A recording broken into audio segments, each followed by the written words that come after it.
What's up, everybody? You are now listening to From the East Side with Love. As always, it's your boy Kosher. Today, we're going to talk about Game 6 before Game 6 happens. We also got some Laker news. We also got some MMA news in the UFC. Got some boxing news. MLB news.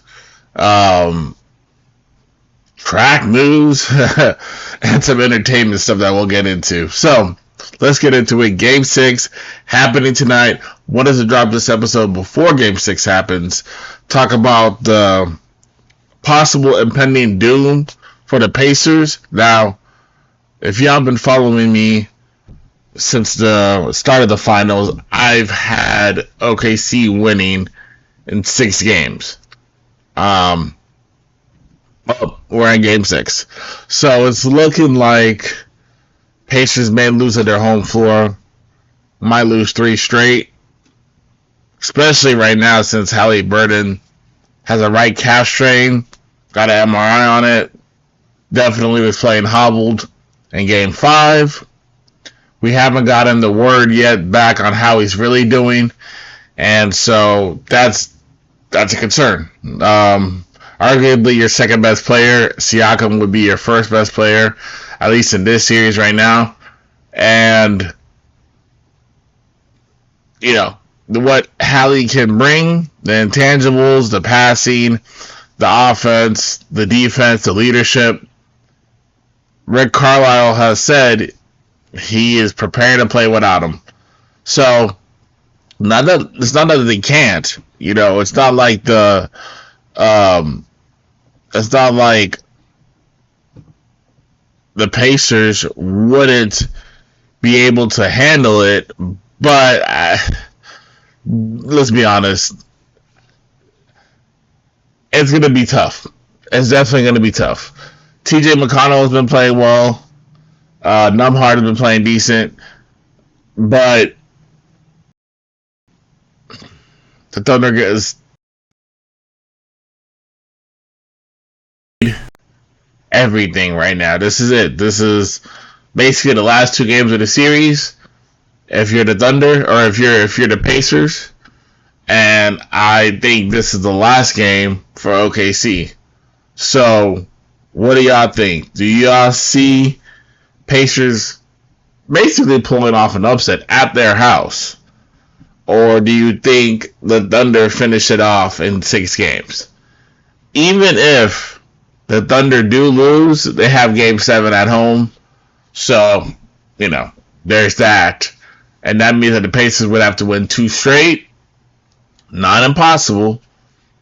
But it's just a higher mountain to climb than they've already been having to do. And it was almost like it was written, dude. The Pacers just... they have to play with no mistakes to beat the Thunder. And Hallie has to be aggressive. Without Hallie being aggressive, without Siakam doing this thing, without the contribution from the bench, the Pacers are like a fish out of water. Damn out of luck. So, you know, the Thunder should be supremely confident. J-Dub, you know, Jalen Williams playing like a monster. If he drops another 40-point game, you know he's going to be aggressive, try to close him out. SGA, 30 points. Chet, again, he's been playing aggressive on the rebounding end.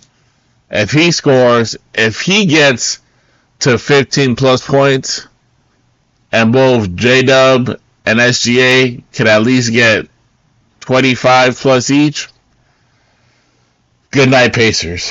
Pacers need Siakam to go for at least 40 if Hallie's not playing. You're going to need everything. Everybody, hell, James Johnson needs to come off the bench and start doing something. So, yeah, that's the type of desperation they're going to need because it's the last game. You put it all on the line for the last game. There is no tomorrow. Tomorrow's Cancun. And for the Thunder, tomorrow could be the first day of the championship. So, there you have it. Big news coming in, I would say seemingly out of nowhere, but in the NBA, the Lakers were just sold for $10 billion. They were sold to a partner that was already part of the ownership. So if you guys are familiar with the Lakers, the Buss family acquired them in like the 70s. The father, the legendary father, Jerry Buss, had paid around like, I don't know, $60 to $80 million. That I heard like with inflation back then that's equivalent to like 375 mil. And then basically the Lakers now are sold for $10 billion. The Celtics, and right here, if you guys could read this, Magic Johnson throwing shots just like I thought. When the Celtics sold for $6 billion, I knew the Lakers were worth $10 billion. You know, LA gotta do LA big things for the LA. Lakers, dominant franchise in all of sports, you know, worldwide. One of the most recognizable franchises worldwide. So it's amazing. I mean, you know, you have teams like the Yankees, the Red Sox, Celtics, Lakers, Dallas Cowboys, these huge American teams. How much are they really worth? And there you have it right there. Will it be a time where it's just going to be too much money?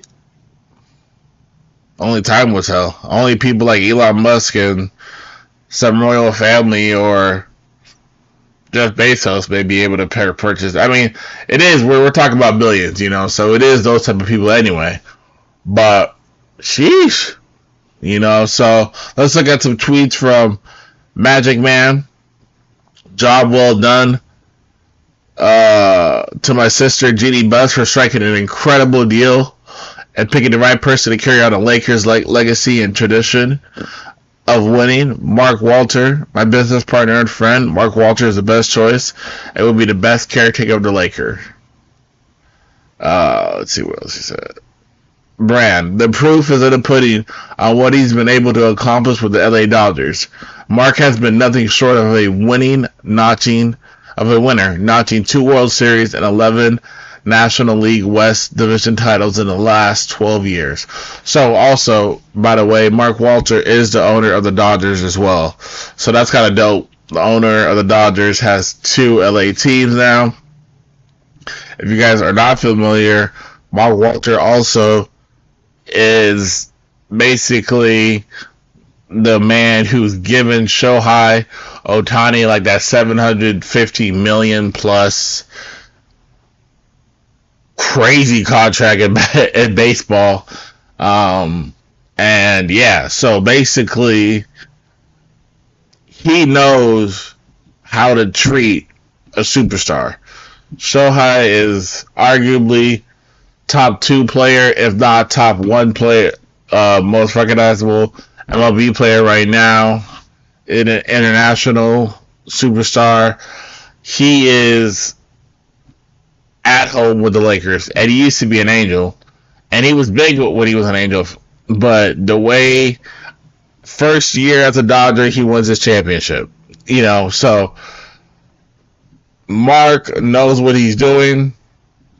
You know, obviously when the news broke out, it was bittersweet because as a Laker fan, you're tied to the Buss family in a way. Everybody feels like, you know, Jerry Buss, there's the sons, there's Jeannie Buss, so you kind of feel like, man, like, keep it with the family, you know, tradition. But we felt like, I think Laker fans also felt money strapped as well. So it kind of hurts when you're that big of a franchise and that big of a market and then feel like you're kind of tied by money. Mark doesn't have that problem, at least as of right now. And he also seems to know how to be able to captivate and bring in superstars. So the new CBA, I think there might be a little cause of concern out of how you can get multiple superstars or all NBA talent without having to pay the second apron stuff and the luxury tax. But it doesn't seem like Mark will stop at any expense to at least bring the Lakers back. Hopefully, Luka re-signs with the Lakers. LeBron goes off into the sunset, and the Lakers will now be another perennial championship team. I do feel like the Lakers are a couple of pieces away, but I do feel like Bron needs to exit stage left. Luka needs to establish his dominance and let the chips fall as they may, and people will start coming. If you build it, they will come.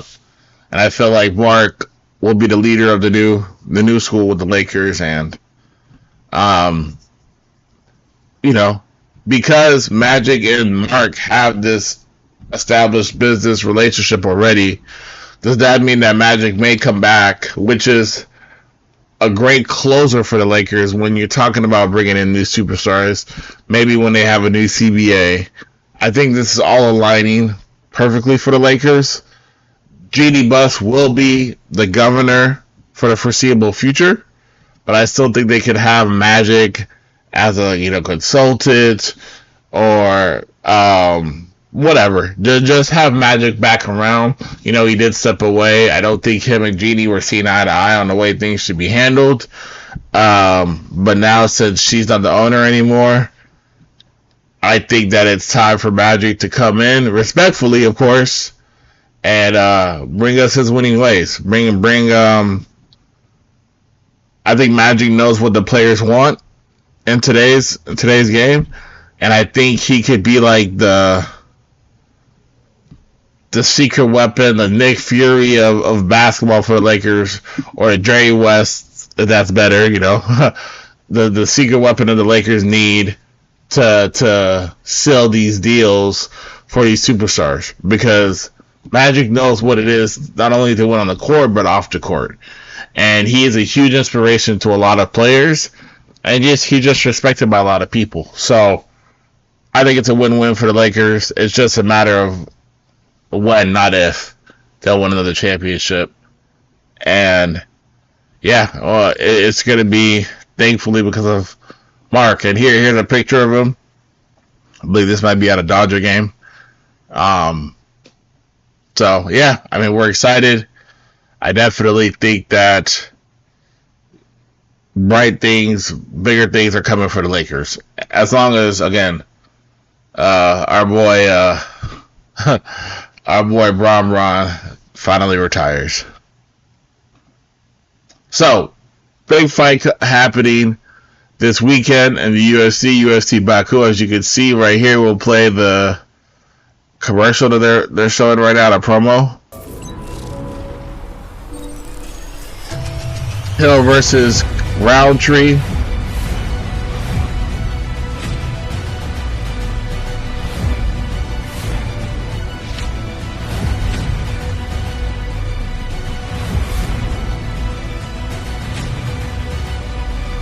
Fiziev, Bahamondes, Curtis Blades right there,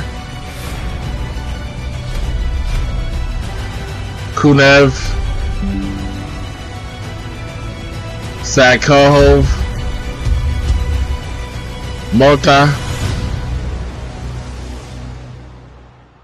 So this to me right here is an intriguing fight, because let's be honest, I think Hill's on a 2-fight losing streak, lost to Alex Pereira and lost to Jiri. Think he got knocked out of both. Let me verify that. Oh, this is the card right here. Tell it a tape.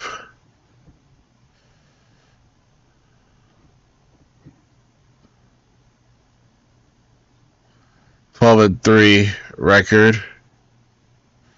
So yeah, he lost He lost against Yuri, got knocked out. Lost against Alex Pereira, got knocked out. But was on a nice little win streak prior to that. So he's obviously, Hill's looking to come back on the winning side of things. And then Cahill, I mean, dude had a nice win streak that lost against Alex Pereira, and now he's going to go against Hill. Both had nasty losses against Alex Pereira. With Hill, there was some controversy because there was a nut check, pause, and Alex got kicked. He said he was fine. The ref restarted it. And then, next thing you know, I guess Hill wasn't 100% ready. And basically, Alex closed the distance and knocks him out. Hill was not happy about that. Felt like, hey, like, we really didn't officially set up. But, you know, if you go by what Mayweather says, protect yourself at all times. So, I don't know. Then he fights against Yuri to try to get back into title contention. That was basically be for the number one contender, loses against Yuri. And then now he has Rountree. Rountree's last fight was against Alex Pereira. Devastating fourth round knockout by Alex Pereira to him. So both these guys are basically right there to get another shot at the title because they basically are a fight or two fights away. But they need to get through each other first. I'm going for Khalil. I think Hill's in a more desperate situation than Cahill. But I think Cahill's confidence is going to set the difference. But, you know, there's so much to be yet to determine between if Rountree, how he bounces back. And how Hill bounces back, because he just suffered 2 TKO losses. So it's they're both hurting for a win. You know what I'm saying? FTESWL versus Bahamondes. I'm going to be honest, I don't know too much about Bahamondes, but I do know about FTESWL. That guy is a beast. Strong fighter. Just lost against Gaethje. But what a hell of a fighter. So, Curtis Blades, he lost his last fight. But you know he's naturally a wrestler. To be interesting to see what happens with him. He was at one time a contender to go for the belt, for the heavyweight belt, but fumbled that. So don't know about his opponent, Riz Van Kunev, but down to see how these new guys that are on the card, see how they shake out, see if there's any potential, see if there's any promises. Also, don't have it up there, but guest of the show, Paulie Malignaggi, just signed a 3-fight deal. Let me see if I can pull him up. Might as well, right? That's guest of the show. There you go, right there. So Paulie, we got some news. He just came through and just announced that he has a 3-fight deal with bare knuckle boxing. He's done this once before. He fought in a bare knuckle boxing event before. It was against Artem Lubov, that used to be Conor McGregor's former best friend. Controversy fight because we know that Paulie and Conor have history, so him versus Artem was kind of continued of the history. Unfortunately, Paulie came on a short end of the stick, paused on that fight, lost the unanimous decision. Now, several years later, Paulie is coming back into the ring to try his hand at this bare knuckle boxing. So, wish him the best of luck. Yeah, I mean, go ahead, man, handle it. Back with some news that I wanted to share on our previous podcast, but I didn't. Noah Lyles. If y'all are following this story, Noah Lyles and Tyreek Hill, better known aka as Cheetah, have been going back and forth. This little beef between who's faster and whatnot. And I guess they had agreed to do a race. But then Noah canceled for personal reasons, so Hill's definitely been barking off the chain about this. What do y'all think? Who do you think would win, Hill versus Lyles? Do you even think this race is going to even be close? I believe Lyles faced Speed, the streamer. I show Speed, and Lyles had beat him, but it was a close race. And Hill was like, I think he gained even more confidence from that. But yeah, I mean, Lyles is a world champion. I mean, he's got a gold medal, so it's not like this guy is for jokes. He's there, he's outside. But you know, he's a little controversial, so there's that. But do you think they're ever gonna race? Do you think it's supposed to happen? Do you not think it's gonna happen? Let me know. I think that building the anticipation is good marketing, and if Lyles wins, hopefully he can get something out of it. If Hill wins, then it's gonna look ugly. It's gonna look ugly. Let's go on to some entertainment news, guys. So, as we know, Superman's around the corner. James Gunn, being the leader of the new DC world, DC universe, DC like establishment, and it's not under Zack Snyder anymore. So a couple of news have been coming out. Hell, you know, there's some Zack Snyder fans who kind of want to boycott the new Superman, David Corset. People have a lot of faith in James Gunn. You know, he comes from Marvel Studios. He has done a couple of DC projects. He did Suicide Squad. He oversaw a couple of stuff. So it's not like we're not familiar with him. Most legendary, notable from Guardians of the Galaxy, right? But yeah, like they found a Clayface. There's a secret project on the way. This is it right here. Like within 2 weeks or so, 2+ weeks, we're gonna get the first official his stamp on the DC universe with the new reboot of Superman, and I think there's a lot of anticipation.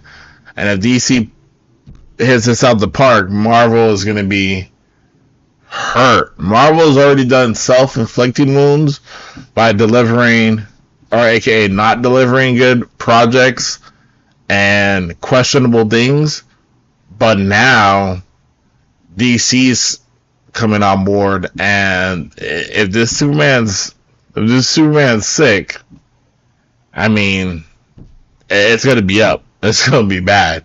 As Marvel had the chokehold, it's gonna be DC's turn to put the chokehold, and what a monumental shift. Especially when in 2 weeks from after that, there's going to be Fantastic Four, which basically is really going to determine whether this whole new phase that Marvel is in, with the Kane saga being eliminated or whatever is happening to that, shifting to the Doom saga and whatever is happening with that, with Robert Downey Jr., which is very controversial. If Fantastic Four doesn't do well and Superman does well, I mean, 2 wrongs don't make a right for Marvel, man.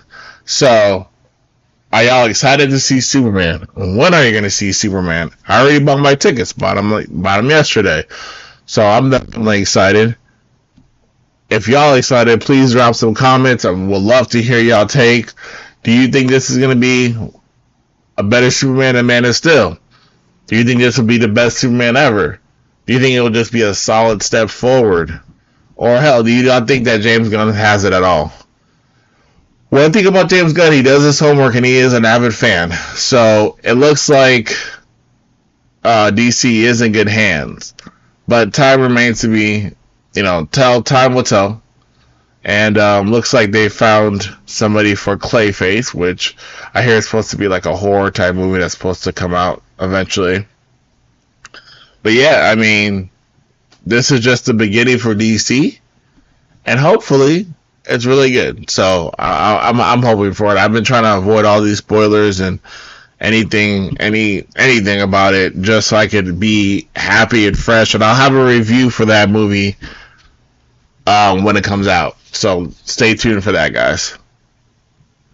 Last but not least, I'd be amiss if I didn't end it with this. One of my favorite rappers.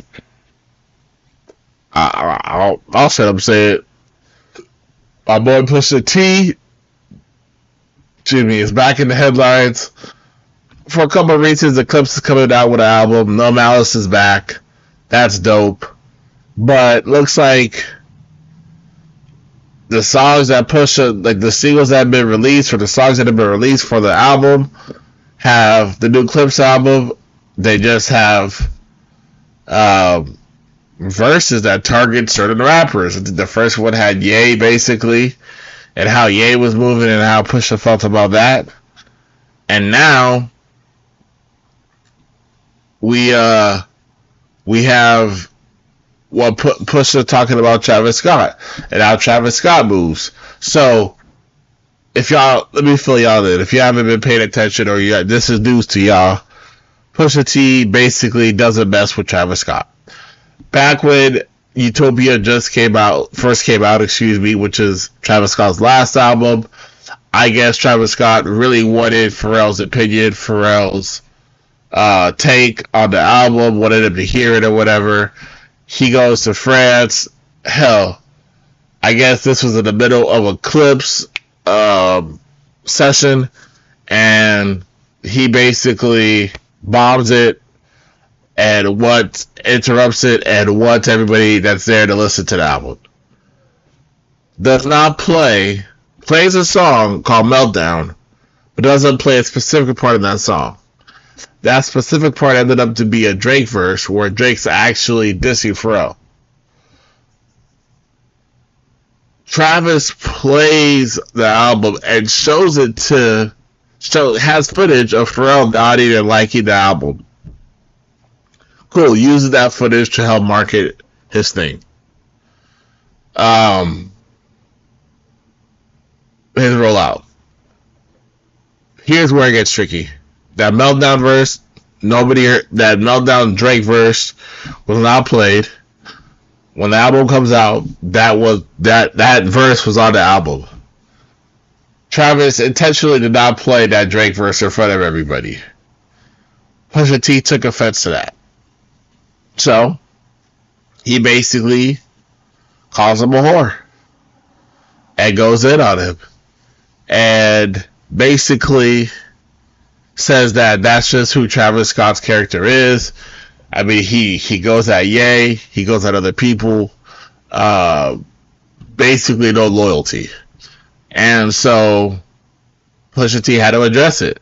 And Pusha T felt some type of way, because he was like, yo, when Kylie Jenner left you, I was the dude who consoled you, bro. I put my head over your shoulder. Like, I have the footage of you crying like a baby, bro. Like, why are you out here playing games? You know you're not supposed to be playing games with me. And Pusha T don't even like Travis Scott music like that, because he doesn't feel like he's a rapper. I don't really feel like Travis Scott's a rapper either.